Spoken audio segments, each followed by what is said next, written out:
All right, G. So in the last video, we looked at costs. We looked at, in the previous few videos, at the law of variable proportions, increasing returns followed by decreasing returns, and then we connected them to the costs.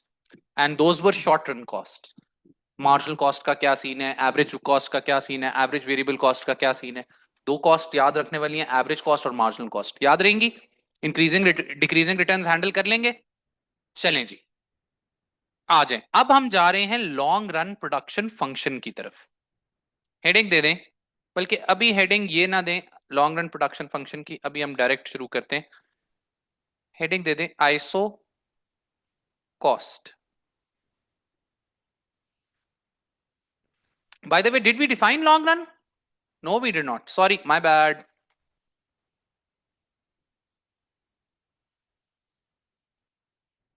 Long run. Long run की असली definition क्या है? Micro level पे a time period in which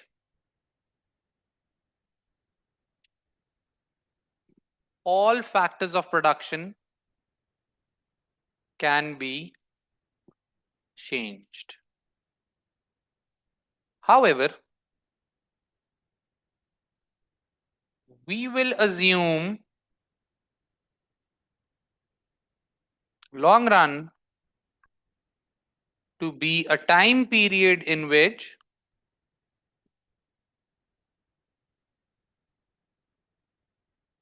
only two factors of production can be changed. Why two? Because we are looking at graphical analysis और एक quadrant में हमारे पास दो ही एक्सेस हैं. Any two. These can be any two, लेकिन हम अपनी example में हमेशा क्या लेंगे? Labor and capital, the ones which are which can be easily increased. Does this make sense? तो आज वैसे लॉन्ग रन क्या है जिसमें सारे फैक्टर्स ऑफ प्रोडक्शन चेंज किए जा सकते हैं, लेकिन हमने क्या अज्यूम कर लिया? शॉर्ट रन क्या था? सिर्फ लेबर इंक्रीज किया जा सकता था, while all other three factors of production were held constant. Long run अब क्या है जिसमें दो फैक्टर्स ऑफ प्रोडक्शन इंक्रीज किए जा सकते हैं, और वो क्या है? क्या है? Labor and capital. So if a firm wants to grow in the long run, it can increase two factors of production, which are labor and capital. Heading दे दें.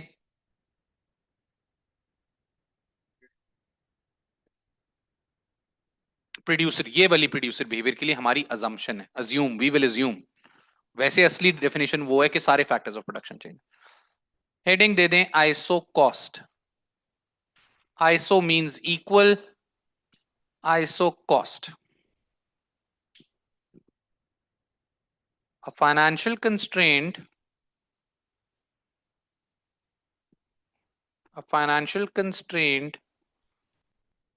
faced by a firm showing different combinations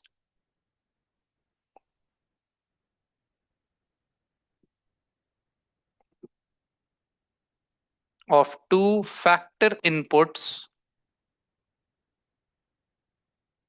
that can be employed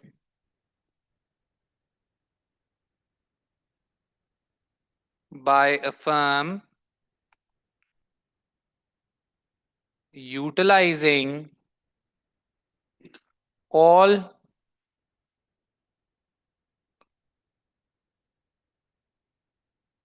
available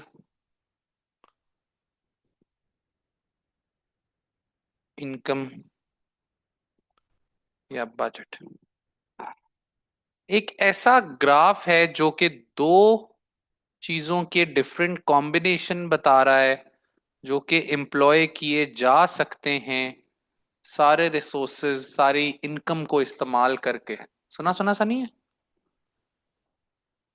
A constraint faced by an economy is called a PPC. कि सारे resources इस्तेमाल करते हुए एक economy दो goods के कौन कौन से कॉम्बिनेशन बना सकती थी. A constraint faced by a consumer was called a budget line. Consumer behaviour में किया था ना कि अपनी इनकम में रहते हुए दो गुड्स के कौन कौन से कॉम्बिनेशन वो खरीद सकता था.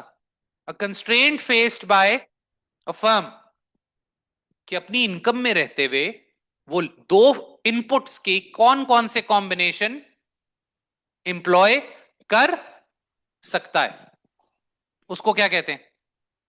ISO cost. Do I need to make the data या कर लेंगे डेटा के बगैर हैंडल? कर लेंगे, पक्की बात है. एक दफ अपने बजट में रहते हुए एक फर्म लेबर और कैपिटल के कितने कितनी क्वांटिटीज एम्प्लॉय कर सकती है, वो देख लेते हैं एग्जाम्पल के थ्रू. बजट है फर्म का 200 मिलियन. ठीक है. कॉस्ट ऑफ लेबर कितनी कर लें? कॉस्ट ऑफ लेबर है 25 मिलियन. ठीक है, मिलियन क्यों लगा रहे हैं, बस 200 है, 25 है. और कॉस्ट ऑफ कैपिटल क्या है?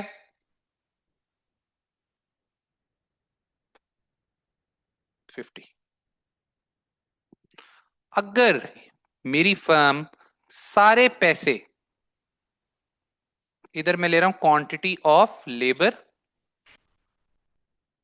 और इधर मैं ले लेता हूं क्वांटिटी ऑफ कैपिटल.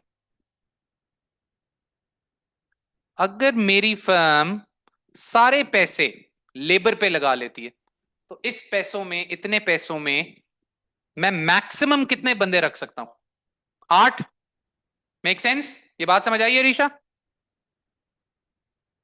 अगर सारे पैसे मैं लेबर पे लगा देता हूं कितने बंदे हायर कर सकता हूं? 8.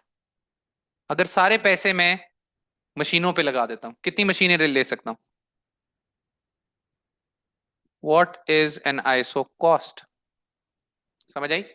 डिफरेंट कॉम्बिनेशंस बता रहा है लेबर और कैपिटल के, जो कि मैं अपने बजट में रह के एम्प्लॉय कर, दो मशीनें अगर ले ली तो क्या होगा? टोटल बंदे कितने रख सकता हूं? 4. अगर 3 मशीनें ले ली तो बंदे कितने? 2. अगर 6 बंदे रख लिए तो जितने पैसे बच जाएंगे एक machine. Make sense? On the line what does that mean? We are utilising all available budget, resources नहीं बजट. ठीक है. Inside the line the firm is not utilising its budget. और आउटसाइड द लाइन का क्या scene है? Unattainable, इतने पैसे ही नहीं है कि इतने बंदे और इतनी मशीनें रख सके. Does this make sense? Is this clear? ये बात समझ आ गई सबको? Anyone who does not understand? Online people? Exactly budget line वाला कॉन्सेप्ट कंज्यूमर का, या वो पीपीसी वाला कॉन्सेप्ट एक इकोनॉमी वाला? Can I lose the data now? चलें फिर हम ये एज्यूम करेंगे कि हमारी फर्म सारा बजट इस्तेमाल कर रही है. चलें जी, I am losing the data now. Quantity of labour इधर आ गई एक्स एक्सिस पे, क्वांटिटी ऑफ कैपिटल आ गई और फर्म का बजट बढ़ गया. क्या होगा? Outwards inwards? Firms budget increases. कर दूं पैरेलल? क्योंकि अब इनकम बढ़ गई है तो अब हम दोनों, बजट बढ़ गया है तो दोनों ज्यादा ले सकते. Make sense?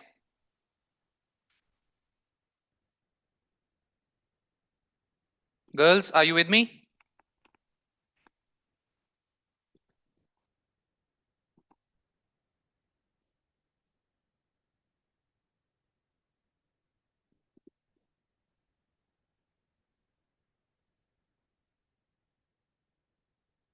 हाँ जी.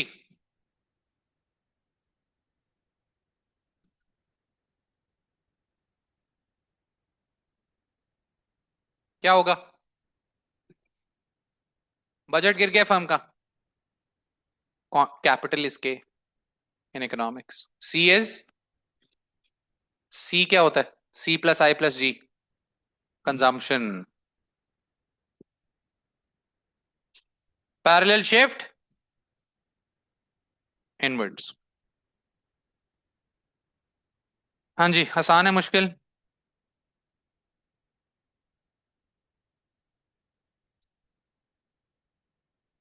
Quantity of labour, quantity of capital,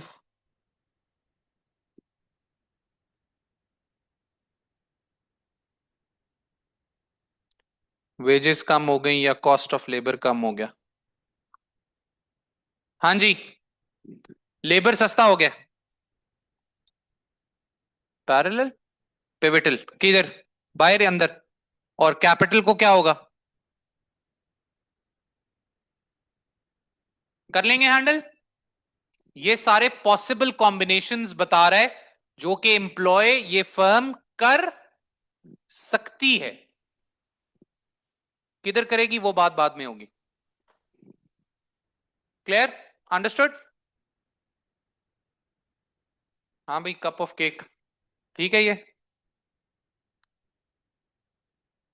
what part? Labour सस्ता हो गया, लेबर ज्यादा ले सकती है कम। और कैपिटल को क्या होगा?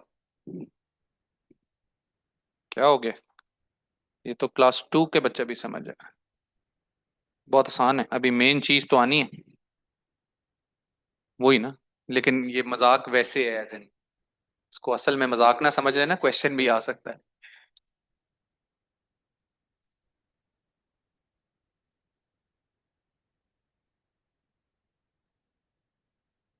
हाँ जी, चलूं?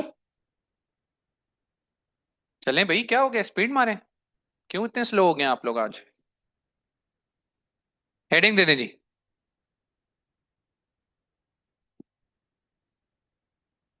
Iso quant.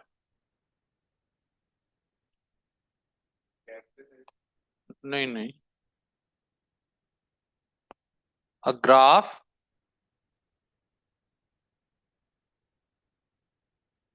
showing different combinations of two goods, of two goods, of two factor inputs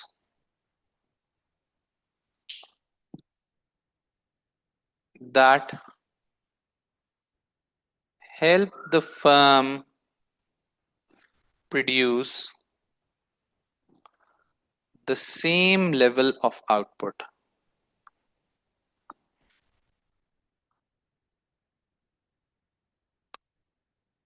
An isoquant represents total output या product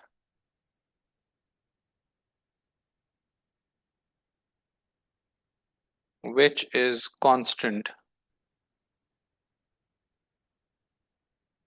over its entire slope.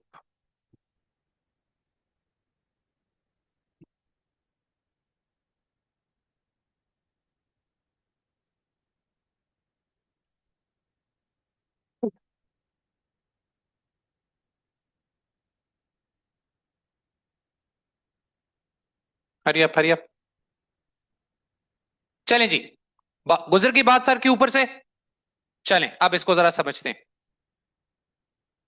Isoquant एक ऐसा ग्राफ है, बना लें, फिर इसकी जरा डिटेल में जाते हैं।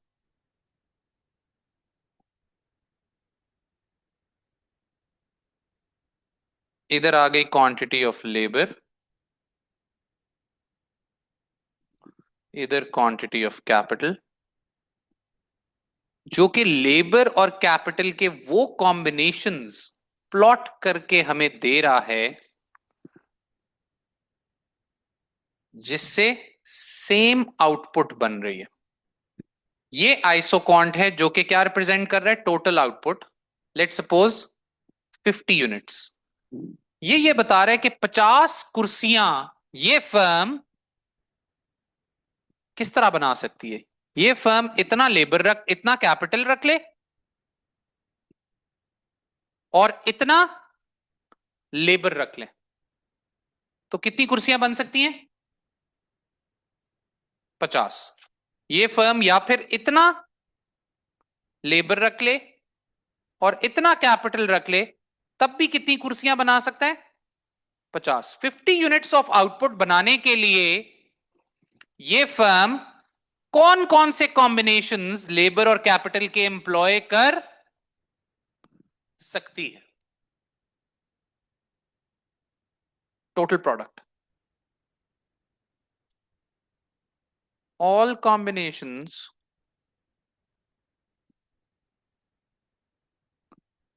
on one IC,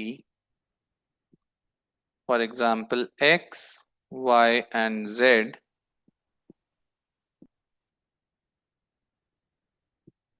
help the firm produce the same output. ये सारे उन कॉम्बिनेशंस को प्लॉट कर रही है जो कि उसको 50 यूनिट्स किस तरह बन सकते हैं। Yes, IQ, sorry not IC, good check. हाँ जी, बात को जरा समझे। मेरा एक फार्म है, पाकिस्तान में ये चीज बहुत कॉमन है। मेरा एक फार्म है, उस फार्म के ऊपर मेरे पास दो ऑप्शंस है। हर फार्मर के ऊपर जब वीट कट करने का टाइम आता है तो उसके पास एक ऑप्शन होती है कि वो बंदे ले आए। एक ही ऑप्शन है कि वो एक ट्रैक्टर और 40 बंदे हायर कर ले। वो ट्रैक्टर थ्रेशर होता है, छोटा सा थ्रेशर होता है ट्रैक्टर के पीछे, वो 40 बंदे काटते हैं और वो उसको रख ले। एक और ऑप्शन भी है, उससे लेट सपोज उसका सारा फसल कट जाएगी, 10,000 टन ऑफ वीट निकल आएगी। एक और ऑप्शन भी है कि ये बंदा दो थ्रेशर मंगवा ले। थ्रेशर पता है, बड़े वाले जो होते हैं, हार्वेस्टर, हार्वेस्टर कहते हैं उसको। बड़े हार्वेस्टर मंगवा ले। वो एक अजीब सी मशीन होती है, आपने कभी GT रोड पे चलती हुई देखी हो शायद, ठीक है, पंजाब साइड में, लाहौर साइड पे, ठीक है। हाँ, आगे ब्लेड से लगे होते हैं गोल से, ठीक है। वो मंगवा ले और बंदे एम्प्लॉय कर ले 4, उससे भी वो 10,000 टन ऑफ वीट बना सकता है। समझ रहे हैं? तो कौन कौन से डिफरेंट कॉम्बिनेशन से 10,000 टन ऑफ वीट बन सकती है, वो एक सारे आइसोक्वांट पर फॉल करेगा। 50 यूनिट्स बन रहे हैं। हाँ, हर एक एक आइसोक्वांट पे, एक आइसोक्वांट पे हर पॉइंट पे 50 यूनिट बनने के डिफरेंट तरीके बता रहे हैं कि इतना लेबर रख के, इतना कैपिटल रख के तब भी 50 यूनिट बन सकते हैं, इतना लेबर इतना कैपिटल रख के भी 50 यूनिट बन सकते हैं। थोड़ा और डिटेल में जाऊं कि ये डिराइव कैसे हुआ, ये आया कैसे, देखना है? नहीं देखना? नहीं, क्वेश्चन में नहीं आएगा, लेकिन वैसे अंडरस्टैंडिंग के लिए बहुत अच्छा है, देख लें। अच्छा, अब this is out of syllabus, no need to write this down, ठीक है। यहां पर ले लेता हूं क्वांटिटी ऑफ कैपिटल, यहां पर ले लेता हूं क्वांटिटी ऑफ, सॉरी यहां पे क्वांटिटी ऑफ लेबर, यहां पे क्वांटिटी ऑफ कैपिटल। 1 2 3 4 5 6 7, 1 2 3 4 5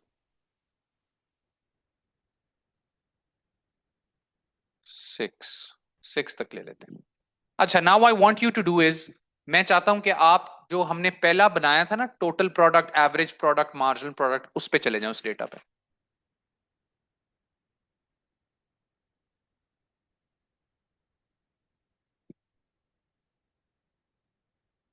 जी, उस सबसे पहली चीज, प्रोड्यूसर बिहेवियर का पहला lecture,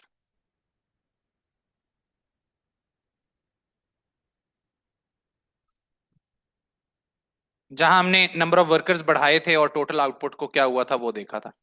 again this is out of syllabus, no need to make it. ये मैं सिर्फ इसकी डेरिवेशन समझा रहा हूं कि ये आ कहां से रहा है,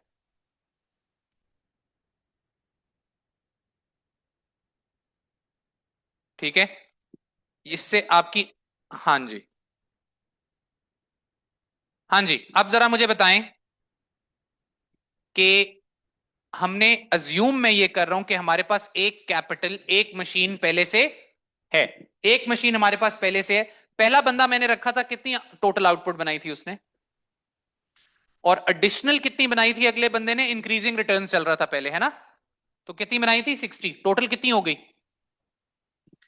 फिर दोबारा इंक्रीजिंग चल रहा था, उस अगले बंदे ने कितनी बनाई? 70 बनाई तो कितनी हो गई 180। अब यहां से डिक्रीजिंग रिटर्न शुरू हो गया, अगले ने 60, उससे अगले ने 50, उससे अगले ने 40। मशीन एक है तो पहले इंक्रीजिंग रिटर्न्स आ रहे थे, फिर डिक्रीजिंग रिटर्न्स आने शुरू हो गए। कितना हो गया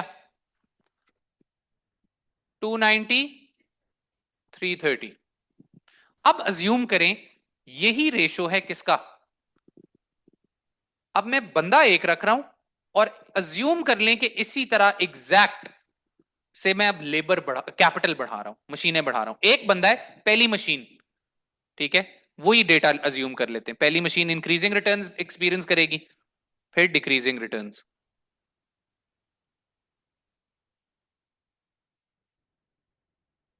ये डब्बा आप मुझे बता सकते हैं कितना होगा? इधर आए, इसको समझे पहले। कितने बंदे मैं एम्प्लॉय कर रहा हूं? एक बंदा है और मशीनें कितनी है?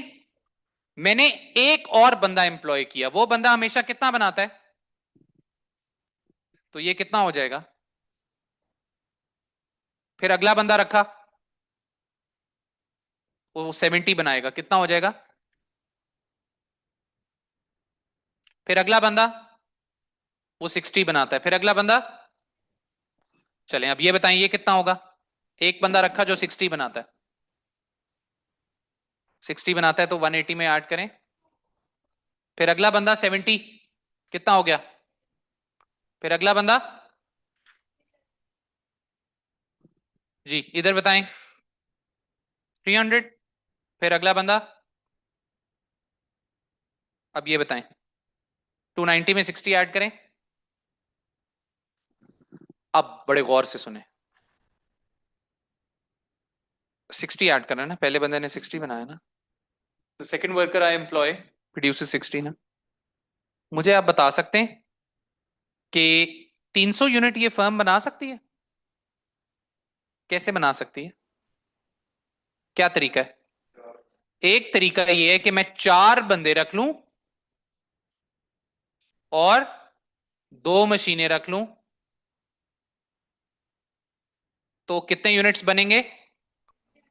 300 यूनिट्स। और कोई तरीका है 300 यूनिट बनाने का क्या? मैं 2 बंदे रख लूं तब भी कितने यूनिट्स बनेंगे? तो ये दो कॉम्बिनेशंस किस पे लाई करेंगे?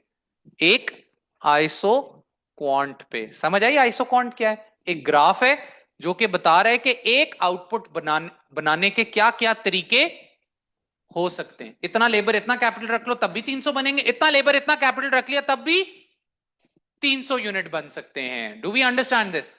सो what is an isoquant? ये सारा सिलेबस में नहीं था, ये वैसे ही मैंने आपको जरा समझाया है, ठीक है। सो what is this?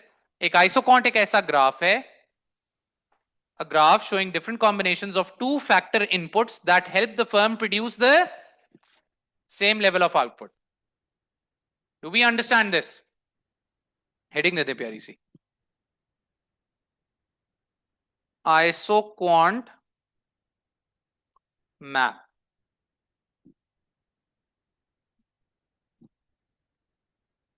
Higher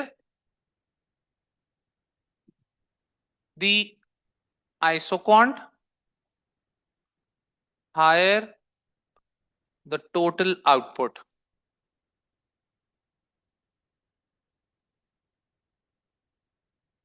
It represents।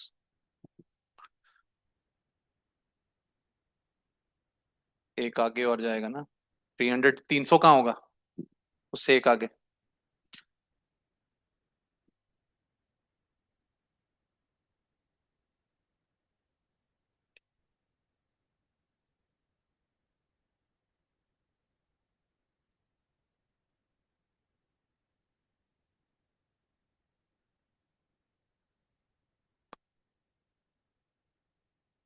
लें जी, अब फिर एक और बड़ी इंपॉर्टेंट चीज आ गई है, अटेंटिव हो जाएं, ये हैवी सीन है।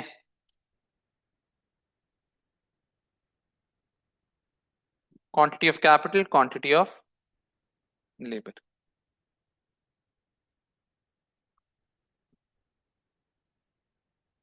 ये है एक आइसोक्वांट जो कि, बनाए मत, पेन्स डाउन पेन्स डाउन, बनाना नहीं, मेरे साथ नहीं बनाना। ये एक आइसोकॉन्ट है जो कि 50 units of total output represent कर रहा है। ठीक हो गया। शुरू में फर्म क्या एक्सपीरियंस करती है अगर हम एक फैक्टर ऑफ प्रोडक्शन बढ़ाएं?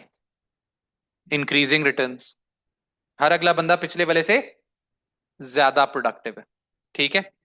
अगर मैं लेबर बढ़ाऊंगा कैपिटल को कांस्टेंट रख के, तो इंक्रीजिंग रिटर्न्स लेबर भी एक्सपीरियंस करेगा। अगर मैं लेबर को कांस्टेंट रख दूंगा, कैपिटल बढ़ाऊंगा, तो कैपिटल भी पहले इंक्रीजिंग रिटर्न्स एक्सपीरियंस करेगा और फिर उसके बाद अल्टीमेटली डिक्रीजिंग रिटर्न्स आएगा।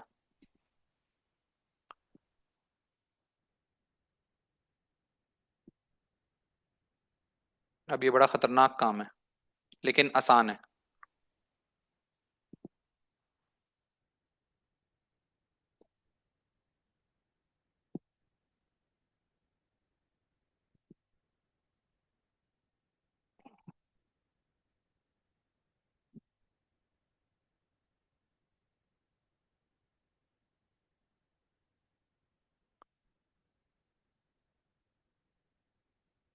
हाँ जी, कुछ ऑब्जर्व किया? ये देखें, ये जो आइसोकॉन्ट है ये है 100 यूनिट्स का। फिर ये जो आइसोकॉन्ट है ये है 150 का। फिर ये जो आइसोकॉन्ट है ये है 200 का। यही तो गेम है सारी, इसी की तो पैसे हैं। फिर ये जो आइसोकॉन्ट है ये है 300। ये जो आइसोकॉन्ट है ये है 350। Are you observing something? शुरू में ये गैप आहिस्ता आहिस्ता हर जगह मैंने क्या किया, इक्वल इंटरवल से इंक्रीज किया, ऐसा ही है। 50 50 50 50, तो फिर तो कांस्टेंट रेट से होना चाहिए था। शुरू में ये गैप कम हो रहा है और कम होता चला जा रहा है, और बाद में ये गैप क्या हो रहा है, बढ़ रहा है। फिर 50 यूनिट्स बढ़ाने के लिए और बढ़ रहा है, फिर अगले 50 यूनिट्स बढ़ाने के लिए और बढ़ रहा है। क्यों?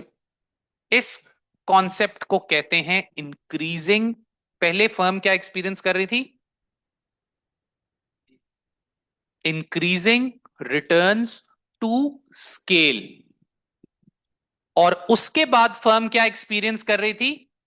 Decreasing returns to scale. Increasing returns क्या होता है? शॉर्ट रन में जब एक फैक्टर ऑफ प्रोडक्शन बढ़ा रहे हैं तो वो प्रोडक्टिविटी बढ़ रही है। इंक्रीजिंग रिटर्न्स टू स्केल क्या होता है? दो फैक्टर्स ऑफ प्रोडक्शन बढ़ा रहे हैं और वो दोनों क्या एक्सपीरियंस कर रहे हैं अपनी अपनी जगह? Increasing returns. वो दोनों क्या एक्सपीरियंस कर रहे हैं? लेबर अपनी जगह इंक्रीजिंग रिटर्न्स एक्सपीरियंस कर रहा है, कैपिटल अपनी जगह इंक्रीजिंग रिटर्न्स एक्सपीरियंस कर रहे हैं। दोनों को कंबाइन करके लॉन्ग रन में हम क्या कहते हैं? Increasing returns to scale. 50 unit बढ़ाने के लिए जहां पहले, अब बात को समझे, इधर आए, पहले क्या हो रहा था? 50 यूनिट को बढ़ाने के लिए पहले 50 यूनिट हमें बंदे क्या हो रहे हैं? प्रोडक्टिव हो रहे हैं। इतना लेबर बढ़ा, कैपिटल बढ़ाना पड़ा और इतना लेबर बढ़ाना पड़ा। ठीक है। अब अगले 50 यूनिट के लिए हमें अब फिर 150 की है, 50 यूनिट्स का इंक्रीमेंट लाया। क्या हुआ? हमें पहले से लेबर भी कम चाहिए, देख रहे हैं ये गैप, ये दोनों गैप्स देख रहे हैं, और उसकी जगह कैपिटल भी पहले से कम चाहिए था। क्यों? और उससे अगले 50 यूनिट बढ़ाने के लिए हमें और कम कैपिटल और कम लेबर चाहिए था। क्यों?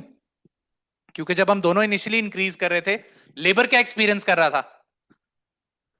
Increasing returns. और कैपिटल भी क्या एक्सपीरियंस कर रहा था अपनी जगह?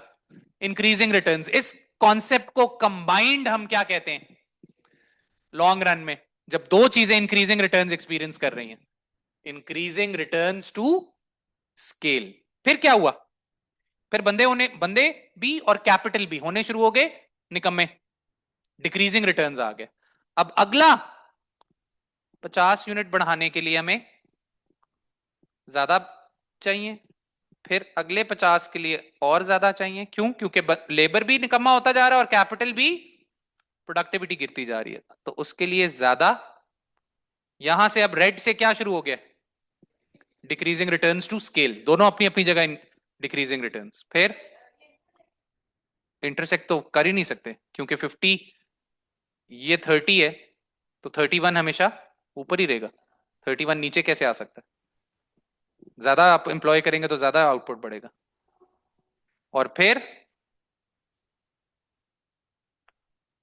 और ज्यादा।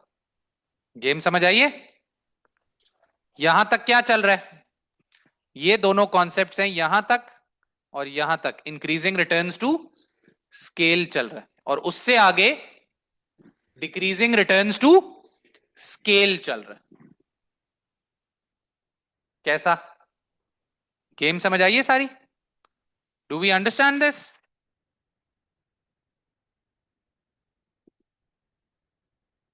पहले गैप को कम करते रहे, और वैल्यू लिखना जरूरी है ताकि पता चले सिर्फ 50-50 का इंक्रीज आ रहा है।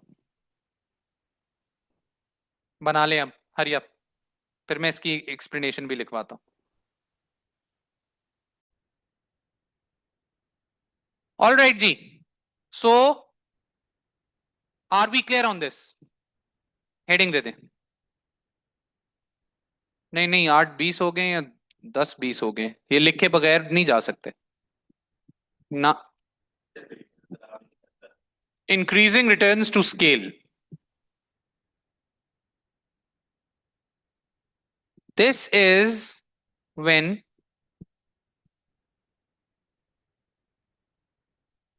two factor inputs experience increasing returns individually in the short run.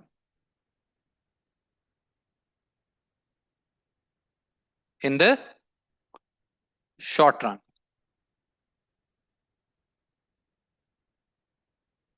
Yes, in the short, individually in the short run. Combined, this is known as increasing returns to scale in the long run.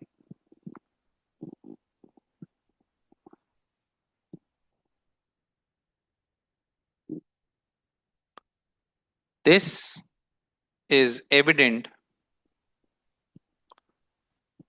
in the isoquant map where initially to increase the output by same increments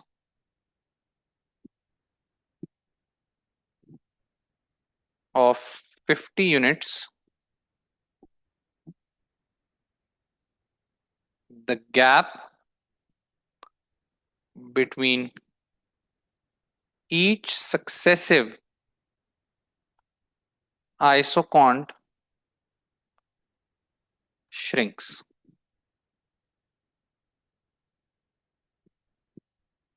As both labor and capital are more productive than the previous one. कैसा? बात समझ आई?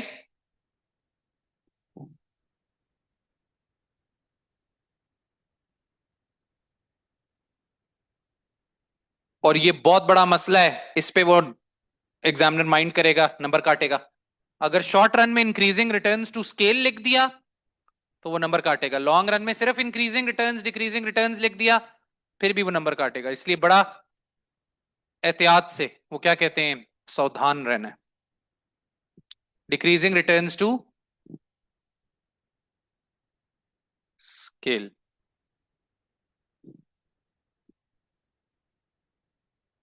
both labor and capital are more productive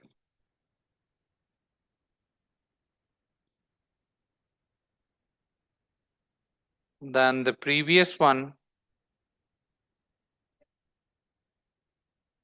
क्या बात कर दी, check कर रहा था आपको, कुछ और सोच रहा था, एएस की कोई बात सोच रहा था कि उनको क्या कराना है. Both labor and capital are less productive than the previous one.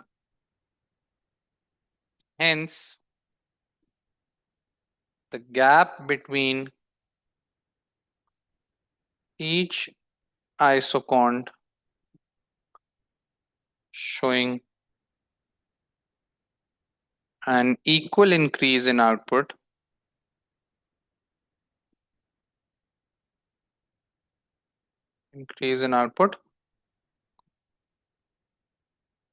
widens.